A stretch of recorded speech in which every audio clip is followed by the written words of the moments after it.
What's up, EF? Happy Friday. We've got some awesome beers I want to talk to you about for the March release that's going to come on Monday, February 28th. Before we get into these beers, just want to let everybody know we've got some events this weekend. Tonight at Hops and Pie, we've got a couple of these beers, or at least one of these beers, plus some other unreleased blends that are going to be on tap today when they open at 11:30 a.m.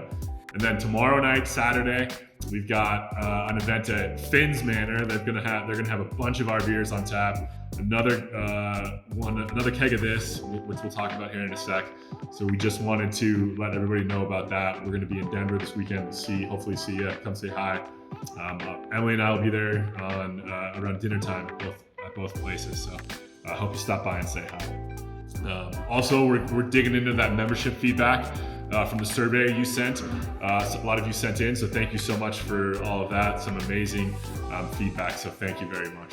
All right, let's get into the beers.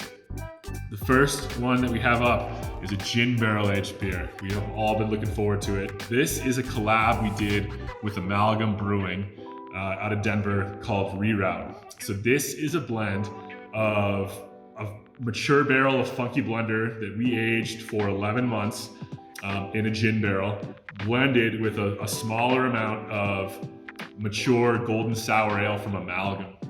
It was originally supposed to go to Belgium for a collab they were going to do with Boca before the pandemic. And then the pandemic changed everything, and they reached out to us. I guess we were their second choice, but we'll take it because they make such great beer. We're in love with their golden sour. And so this one is super tasty. You get some amazing body from their golden sour, plus the funk and complexity paired with the gin and funk from our Funky Blender.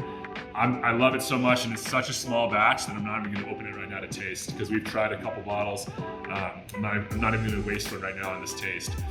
It's gonna go quick on Monday, so please, if you're looking forward to it, set an alarm, do what you gotta do to try to get it. We're gonna make sure the max outs are gonna be available for as long as possible, but we know this one's gonna sell out quick, so thank you for your passion. We've got more gin barrels and bottles. We're gonna do what we can. More gin barrel-aged beer in package. Trying to find more barrels. We're doing what we can, so thank you. Up next, we have dry Hop Saison with Nectaron hops. So when I brewed with WeldWorks and Cerebral back in the fall, I learned about Nectaron hops from WeldWorks, and Cerebral had used them as well. This is a Saison that was dry hopped with those Nectaron hops. I basically convinced Neil to give me a box of those Nectaron hops. He was like, "Here, how many cases of, adjunct stout do you want?" And I was like, "Well, we're good on the adjunct stout. How about a box of the Nectaron?" And he did it. It was really nice.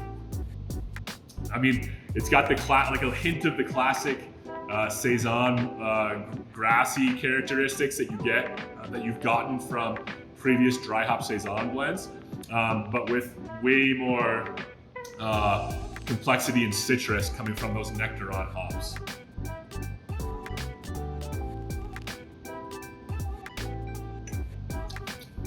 Refreshing acidity, everything in balance.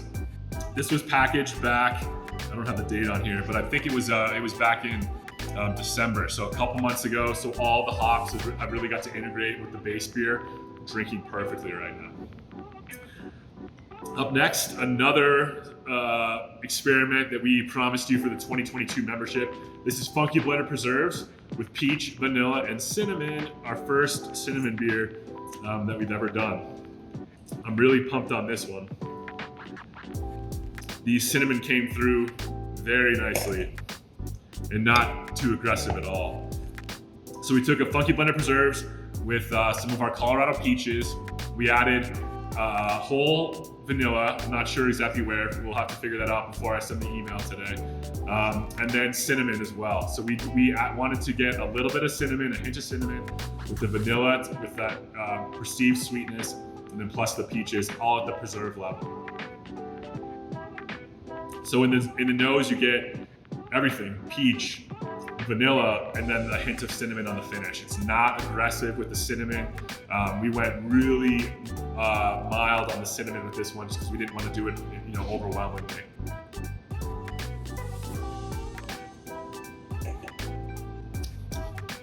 I mean, it tastes like dessert in a glass. Again, cinnamon, super balanced. The vanilla is very present. And then you got the peaches with a moderate acidity because of that vanilla, I think. Really kind of low acidity almost, you would say, just because of how much perceived sweetness that vanilla adds to the beer. So that is a tasty one. Up next, we've got a Nectarine beer, Ghost Note Nectarine with Cape Pearl nectarines. You all know I love nectarines. It's crazy how different they taste than peaches, even though they're so close genetically. And what you might think, tasting a nectarine versus a peach at a store, or if you taste it in blind, nectarines, so good. And they're so hard to come by nowadays because people are ripping them out to put in peach trees, because that's what people want, are peaches as opposed to nectarines. Nectarines don't look as good, but that's the dirty little secret of Palisade, is that nectarines taste better, have more sugar, more flavor than a Palisade peach, but people love the Palisade peach.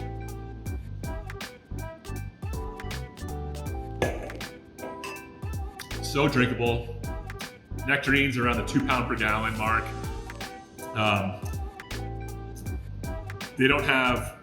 Nectarines obviously don't have the fuzz, but I feel like I can taste the fuzz. I can taste the skin of a fresh nectarine. That's what I love about our fruit beers, is that it takes you back to when the fruit was first harvested, right? You can't eat a Palisade nectarine right now, but you try this beer, it's got to be the second best thing to trying that fresh fruit. So we're pumped on this one. And then last but not least, we have a really small batch of Ghost Note Preserves O. Henry Peach. O. Henrys are the latest variety to be harvested in Palisade. I believe we got these from our friends over at Juicy Acres in West Palisade. And they're just always a fun variety for us to get because they come so late in the season, right? So when it's at the end of the season, we're really exhausted with processing so much fruit, but we know in a month or so we're not going to have any availability of whole local fruit, and so we kind of just go all in on the O. Henry variety because of how late it is. For a grower, it's very important to have some of the first fruit that you can have, so early variety of peaches, and the latest. Everything in the middle is when the price is the lowest. It's when everybody's producing it, nobody wants it because it's a supply and demand issue. But in the beginning and at the end, when everybody wants it, you want to have this peach. We're very thankful for Juicy Acres for this one. This is the preserves, so around the 4 pound per gallon mark. And it's just it's like stepping back in time to the 2021 harvest. It's amazing.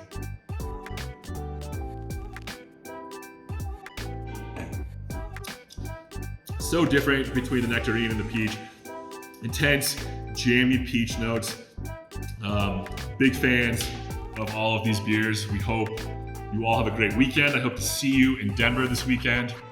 And don't forget, the shop opens Monday on the 28th, and we'll see everybody up here soon. Cheers, EF.